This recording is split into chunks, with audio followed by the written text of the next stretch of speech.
반갑습니다. 거냐. 안녕하세요. 이성진입니다. 오늘 저희가 해볼 내용은 카메라가 상당히 위로 올라간 느낌인데 제 기분 탓일 제가 친하게 지내고 있는 친구 중에 모 대기업의 이사로 지내고 있는 친구가 있어요. 그 친구한테 저희 1호 공약인 아시아 창업 벨트에 대한 이야기를 했습니다. 제가 한 건 아니고요. 저희 이제 TV 토론회가 아니죠. 저희는 TV 토론회에 참석을 못했습니다. TV 연설 방송을 봤다면서 저한테 좀 이렇게 생각을 적어서 보내준 게 있었어요. 그래서 제가 이 얘기를 보면서 그럴 수도 있겠다 하는 생각이 들어서 이 얘기를 좀 보면서 제가 그 얘기에 대한 얘기를 좀 해보려고 해요. 어제 나온 대화 내용이 도움이 될까 싶어서 영상을 찾아봤는데 솔직한 소감은 뜬구름 잡는 소리를 젊은 사람이 한다 였어요. 왜 천안이 아시아의 창업 허브여야 하는지, 서울 대비 뭐가 좋은지, 천안 사람들은 어떤 혜택을 보는지, 제가 지역 주민이라면 물음표가 생길 것 같았습니다. 요거에 대한 얘기를 좀 나눠보려고 합니다. 젊은 사람이 뜬금없는 소리를 한다, 제가 뭐라고 갑자기 나와서 이런 걸 만드십니다 할 수도 있겠습니다만은 어찌됐든 저는 입법기관인 국회에 들어가서 법을 만들어 보려고 하는 사람이기 때문에 이런 어떤 그 지역이라든지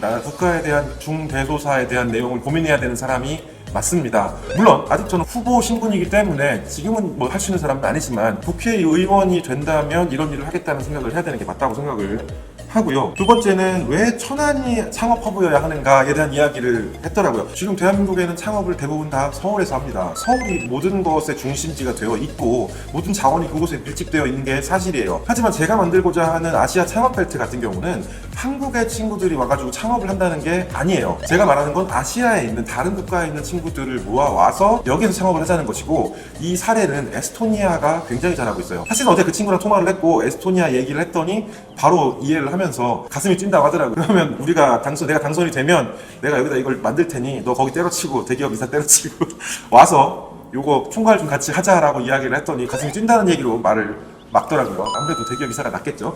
근데 이게 아시아의 어떤 친구들이 우리나라에 와서 창업을 할 때 사실은 서울에 가서 창업을 하는 거는 사실은 경쟁력이 떨어지는 게 사실입니다. 왜냐면 우리나라, 어제도 얘기했지만 저걸 굳이 해야 되는지 잘 모르겠어요. 너무 시끄럽습니다. 우리나라의 어떤 교육 수준이라든지 창업 수준은 사실 굉장히 높은 편이에요. 이게 아시아의 나라 분들께서 물론 수준이 높은 분들이 존재하시고 잘하시는 분들도 있지만 당장 서울에서 그분들과 경쟁하는 것이 쉽지는 않다고 생각을 해요.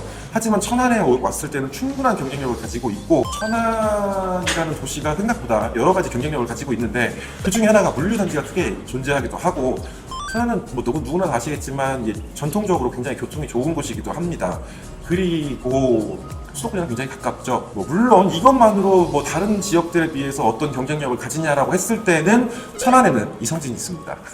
어찌됐든 이 많은 나라를 다닌 그 균형 감각을 가지고 있다고 보고 있고, 아시아 나라들에 대한 이해도가 저는 상당히 높은 사람이라고 생각해요. 그리고 저는 창업을 해봤고 마무리를 해본 사람이기 때문에 그 부분에 대해서도 상당한 지식을 갖고 있다고 저는 자부하고 있고, 그런 것들을 통합적으로 사고할 수 있는 사람이 저는 많지 않다고 보고 있습니다. 거기에 그런 사람들 중에 국회의원으로 출마하는 사람이 있는 동네는 제가 볼 땐 전국에 천안이 유일하지 않을까. 그렇기 때문에 천안이 가진 경쟁력은 이성진을 보유하고 있다는 거라고 얘기할 수 있을 것 같습니다. 그러면 천안 사람들은 어떤 혜택을 보느냐, 이 얘기를 하면서 사실 통화를 할 때 그런 얘기를 하더라고요. 근데 이제 젊은 이들이 원하는 건, 청년들이 원하는 건 창업을 하고 싶은 마음이 있는 게 아니라 좋은 일자리를 원한다는 거였던 거죠.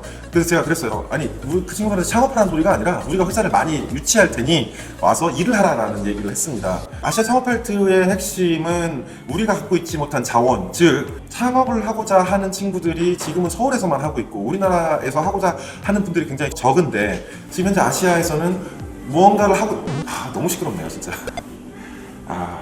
저는 정말로 이게 어떤 의미를 가지는지 모르겠어요. 정말 국회의원들이 자신을 알리고자 한다면 거리로 나와서 한 명 한 명 손을 잡아야 된다고 생각을 하지, 혹은 평소에 사람들과 호흡을 맞췄어야 된다고 생각을 하지, 저거는 정말 잘못된 거라고 생각을 해요. 이거는 너무 큰 자원의 낭비와 이 사람들의 고통을 만들 뿐이라는 생각이 듭니다. 어쨌든 얘기를 이어가 보자면, 저희가 갖지 못한 자원은 무언가를 더 해보고자, 창업을 해보고자 하는 그런 자원들인데, 저는 아시아에 그런 분들이 상당히 많다는 걸 이미 알고 있어요.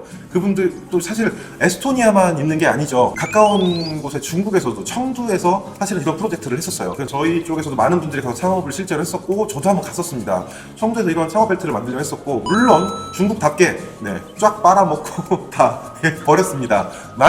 저희는 그럴 생각이 없죠. 저희는 정말 사활을 걸고 이 일을 해볼 생각이에요. 제가 만약에 국회의원이 된다면 정말 제 모든 걸 쏟아 부어서라도 이곳에 창업 자유구역을 만들고 앞으로 20년, 30년 이 천안이라는 동네를 성장시킬 수 있는, 제가 보면 거의 유일한 동력이라고 생각하는 이 일을 위해서 정말 사활을 걸고 뛰어들어 볼 생각입니다. 어찌됐든 제가 어제 받았던 이런 의문점들, 이런 거를 받아서 이렇게 얘기를 나눠봤는데, 뭔가 의문점이 있거나 궁금한 점이 있으시면 저한테 좀 이렇게 얘기를 해주시면 너무 좋을 것 같습니다. 저도 되게 감사하다고 느꼈거든요. 어쨌든 제가 오늘 준비한 얘기는 여기까지고요. 여기까지 봐주셔서 고맙다, 이권장.